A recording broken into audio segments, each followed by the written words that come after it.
Hey, welcome back to the channel. That was of course the Yamaha TG77 tone generator from 1990. And if you've never used any one of these before, let's have a look and break it down how they operate.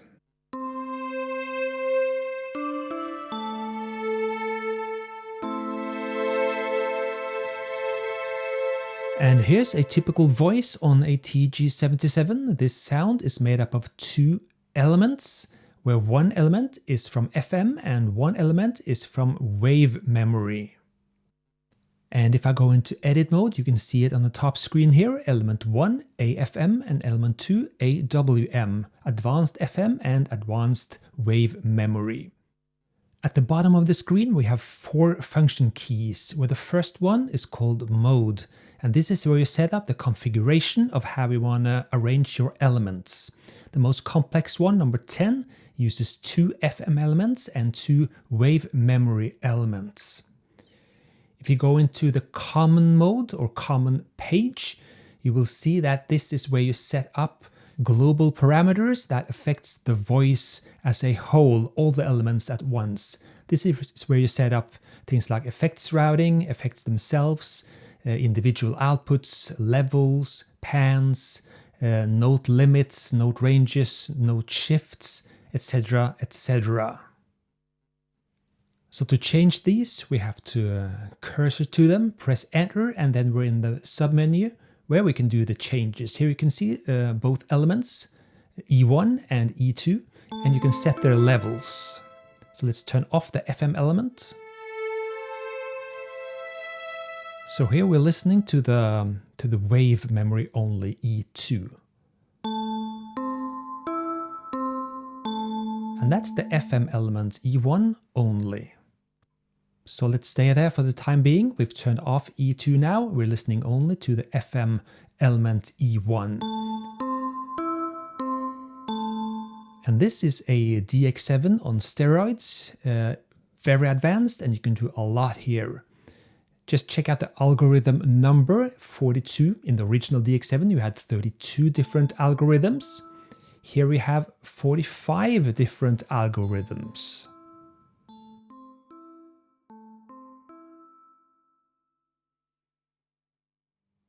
So that's a big increase from the original DX7. And again, this is just E1. You can have another FM element as well, totally separate from this one.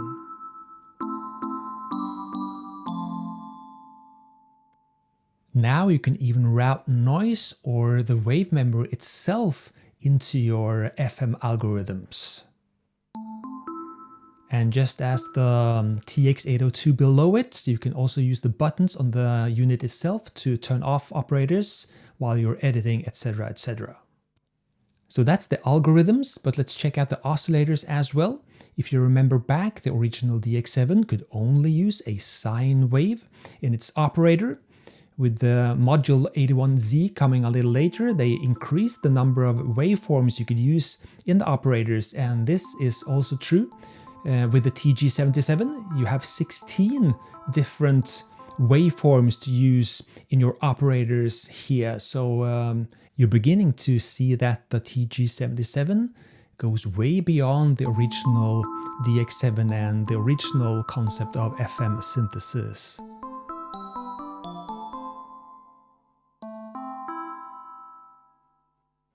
So that was a little bit about the advanced FM engine of the TG77.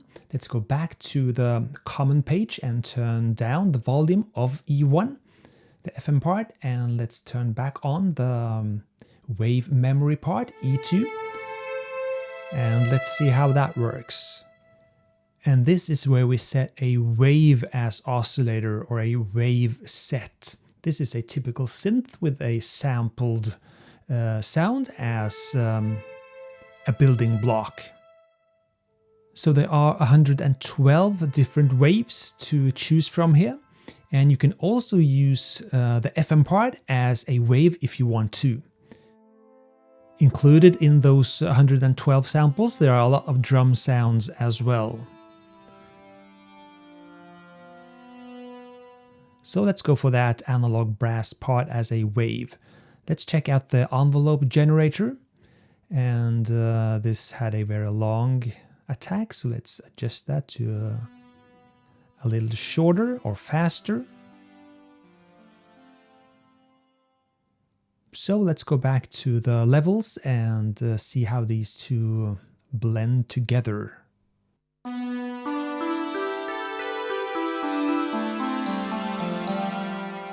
I think the E2, the wave part, is a little bit too brash or bright, so let's check out those real-time digital filters. Let's set the cutoff frequency here. There's a high-pass filter going on, but there's also a low-pass filter here.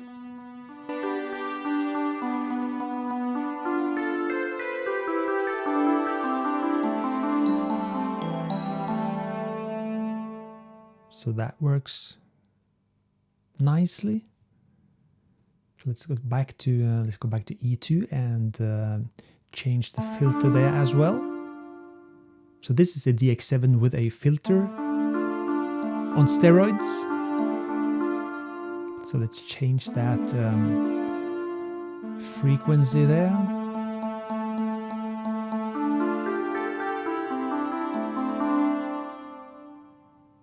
So there is a lot of button pressing here, but it is doable. Everything is organized nicely and logically. So if your buttons work after all these years, there should be a quite doable job creating patches, sounds, voices from scratch on this, even today. So that was a little bit of how you combine elements to make up a voice. Let's check out how you set the effects here. You can route these effects in numerous ways, and there are a lot of effects here. Some are quite dirty in its timbre. So I would kind of compare the effects here to the A3000 that came a little bit later. These effects are totally different from the SY99 that came shortly after this one. The SY99 sounds a lot more hi-fi than the SY77 or TG77. So, and this is also the really main big difference between the SY77 and the 99. The 99 has a much more souped up and let's call it pleasant effect section and algorithms. Now, almost as an afterthought, but in the early 90s, having a sound module being multi-timbral was absolute necessary, and this is how most people used their sound modules as sound sources driven by a sequencer. You can have 16 voices on 16 different channels going at once here, so it's massive.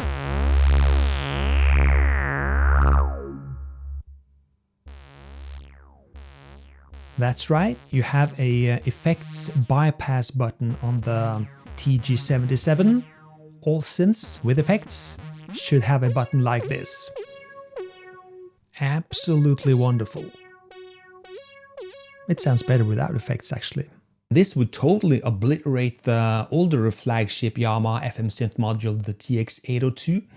And if the TX802 was a Velociraptor, this was a Tyrannosaurus Rex. And if we take a look at Yamaha Production Guide, issue 4 from 2014, we can see the timeline clearly.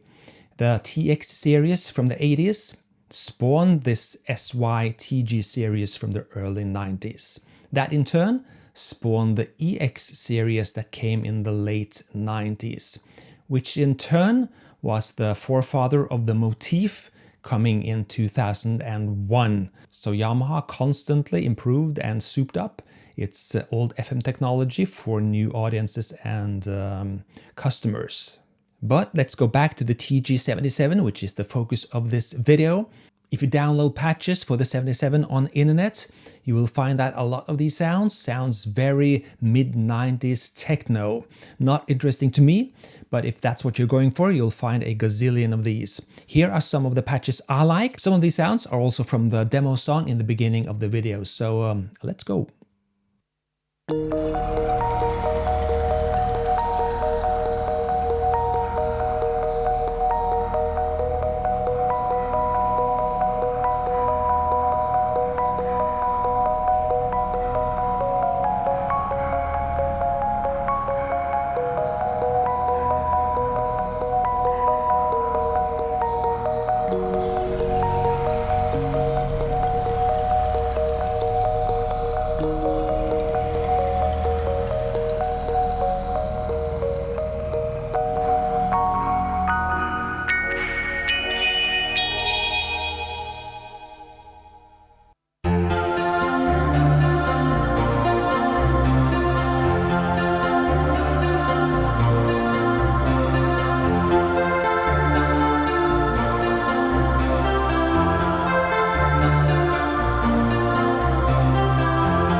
So, do you have one of these? Do you want one of these? Are you lusting for a SY99 maybe? I still prefer the TX802 to this because the TX802 does one thing very well, old school FM. It's much more sleek and faster to operate, but it is extremely powerful and it can sound very, very good. As always, I'm Espen Kraft. Thank you so much for watching, and I'll see you again someday. Cheers.